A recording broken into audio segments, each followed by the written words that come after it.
We're planting trees today at Chantilly High School in celebration of Earth Day, Arbor Day. This project was initiated by the students who are studying carbon storage and sequestration, and the fact that trees are so important with the storage of carbon and minimizing the effects of climate change.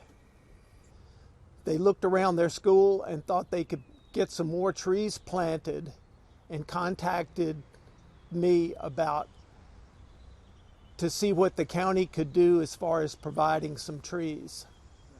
Because today is Earth Day, so I think that's a great idea for our community to have a healthier environment, and that we can learn more about how to take care of our environment. Because we're celebrating Earth Day, we planted more trees in order to destroy carbon dioxide, produce more oxygen. So that was our plan.